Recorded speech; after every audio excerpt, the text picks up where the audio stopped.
E aí pessoas, tudo bem? Bem-vindas ao canal Coleção Paralela, sou o Rodrigo. Este é o fulgurante mestre do terror. E este é outra oportunidade, né? Esta é outra oportunidade de falarmos novamente de quadrinhos Disney. E para falar de Disney, hoje a gente vai falar dessa ediçãozinha despretensiosa aqui, da Abril. A Pato Donald 2405, com essa capinha que diz A Invasão dos Dinossauros, né? Ediçãozinha que acho que é lá dos anos 90, né? É isso mesmo. Aqui talvez tenhamos uma informação um pouco melhor, vamos ver, mas né, anos 90, não vamos nos ater tanto a isto agora, porque a questão principal é: o que nós temos aqui é uma edição daquelas em que você não dá nada, você não vê nada de especial nessa revista, você não imagina que ela possa ter algo para te oferecer além do corriqueiro. Mas, meu amigo, quando você vai ler, você acaba descobrindo alguns pequenos tesouros que você simplesmente não esperava que tivesse na edição. E essa é uma das melhores surpresas que um leitor pode ter, né? Eu nem tô falando como alguém que coleciona agora, né? Eu sempre me considerei mais leitor do que colecionador. É o leitor mesmo, né?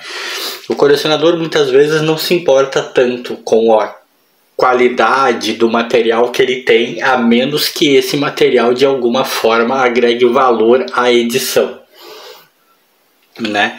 Ele liga muito mais para ter a edição que ele precisa para fechar a coleção. Enquanto leitor, nós temos muito interesse na qualidade da obra que vamos ler, e é isso que você encontra aqui. Nessa primeira história, essa já é da fase em que a Abril finalmente começou a dar crédito aos produtores das histórias. Tanto que nós temos aqui o roteiro do Terje Nordberg e os desenhos do Arildo Midthun. Já tem vídeo aqui no canal falando desse Arildo. Eu falo Arildo, mas com certeza a pronúncia é outra, deve ser Arildo, alguma coisa assim. Já tem vídeo falando dele aqui. E a primeira história é a Invasão dos Dinossauros. É uma história engraçada, eu gostei muito dessa história. É um tema simples, mas engraçado. Uma festa fantasia de ricaços, cujo tema era dinossauros. E um Donald muito confuso, porque botou fé demais nos sobrinhos que pediram para ele comprar um osso de dinossauro e queriam fazer experimentos com DNA para trazer os dinossauros de volta do estilo Jurassic Park. Ele simplesmente acreditou que os dinossauros tinham voltado, saiu descendo a lenha nos ricaços e acabou descobrindo que, né, cometeu um gigantesco engano, e esses dinossauros eram os ricaços, inclusive o prefeito da cidade. Ele se deu muito mal. Aí nós temos aqui um dos pequenos tesouros dessa edição, essa história aqui, Capachos e Despachos. Por que ela é um pequeno tesouro? Porque ela é baseada numa ideia, num argumento original do Carl Banks, né, o famoso Homem dos Patos. É o Carl Barks, na verdade, não é Banks. Não é que eu tirei Banks, nem eu sei.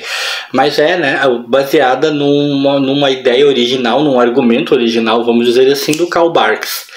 Né? Esse argumento foi encontrado escrito aqui, ó, numa conta de hospital, né, no hospital da parte de maternidade, provavelmente enquanto ele estava lá, por causa de uma das netas dele, o pessoal supôs, ele teve a ideia e ele escreveu um rascunho dessa ideia na conta. A família dele acabou achando, entregou lá pro estúdio de produção e acabou se fazendo uma história baseada, né, na ideia que ele teve.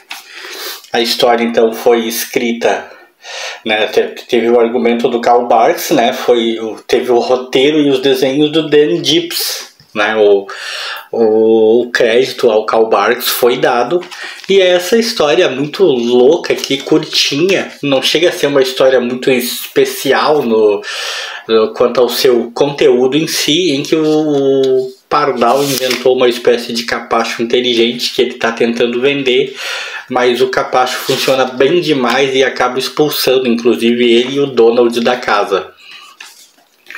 Né? E é um tesouro por isso, né, cara? Temos aqui um argumento do Carl Barks muito tempo após a sua morte, virando um roteiro, né? Um argumento até então inédito. Aí a próxima história é Brincando de Gato e Pato. É uma história boba, sem graça. Não vou nem falar dos créditos, quem escreveu e tal, porque não gostei. O mesmo para essa história aqui, Ser ou Não Ser Você Mesmo, com o Donald e a Margarida. Não curti também, não achei a história interessante. E aí para o outro grande tesouro dessa pequena edição. Nós temos aqui então, numa edição pequena, 3 histórias dignas de nota. A história dos dinossauros, que é engraçada. A história com o argumento original do Carl Barks, que se faz extremamente interessante por ser um argumento original do Barks. E essa história aqui, que é a melhor história da edição, Os Cowboys do Espaço, né? Com o argumento do Knut Nirum e desenhos novamente do Harold Mitcham, né?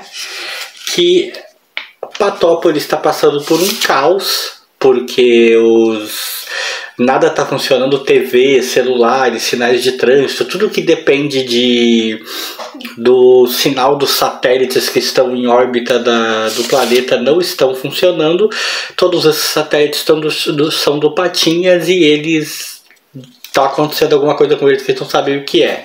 Sobra pro Donald acabar indo lá pra cima para investigar. Os sobrinhos dele vão como clandestino. Os sobrinhos dele são muito fãs de um programa de faroeste que ensina a laçar e tal. E o que eles vivem lá em cima, no espaço, é mais ou menos uma aventura do Velho Oeste espacial. Cowboys do Espaço é realmente um título que tem tudo a ver com a história, porque eles descobrem que o Patacôncio, olha só, o Patacôncio, né? Não, Patacôncio não, o Panduro McMoney, eu tô falando Patacôncio porque eu ia comentar isso, não é o Patacôncio que normalmente aparece nessas histórias, né? Eu só tomei conhecimento da existência de um personagem chamado Panduro McMoney pelo seriado do DuckTales, né, que eu assistia na TV. Né? Nos quadrinhos eu também não costumava ver ele interagindo com o Patinhas ou qualquer outro personagem, a não ser em histórias dos próprios DuckTales. Mas aqui, né, não é uma história do DuckTales, pelo menos não tem esse crédito, e é o Panduro McMoney, o vilão. Ele tá roubando os satélites do tio Patinhas e rebatizando, remarcando com a sua marca, com a sua imagem, para pegar para ele, exatamente como os antigos ladrões de gado faziam com o gado. E aí os meninos, né, os sobrinhos do Donald, acabam sendo decisivos, porque eles aprenderam a laçar, e eles laçam os satélites de volta, laçam os bandidos, e eles ajudam a recuperar então os satélites e resolver o caos que está acontecendo em Patópolis. Enfim, essa pequena revistinha acabou me mostrando que realmente não dá para desprezar nada, né, pela capa ou pela aparência, pelo menos no que se refere à literatura e quadrinhos. Temos aqui uma edição totalmente despretensiosa, que nem sequer traz na capa, por exemplo, um chamariz para o argumento original do Barks, cuja capa foi dedicada à primeira história, que é a dos dinossauros, que nem é a melhor, mas que traz 3 pequenas histórias realmente muito boas e dignas de nota. A revista me divertiu muito, eu gostei muito de ler, li muito rapidinho. Eu costumo dizer que essa é um dos termômetros que eu uso para saber se eu gostei muito de uma história, né? Quando eu acabo lendo ela bastante rápido, consumindo com rapidez, é porque realmente eu curti. E é o que aconteceu aqui. Né? E as pequenas descobertas que eu acabo fazendo, como edições da Disney, são sempre maravilhosas. É como eu disse, o universo Disney, para este que vos fala, ainda é um universo novo a ser explorado, e cada nova exploração acaba sempre trazendo uma boa surpresa. Se você gostou desse vídeo, like para mim e pro Mestre do Terror.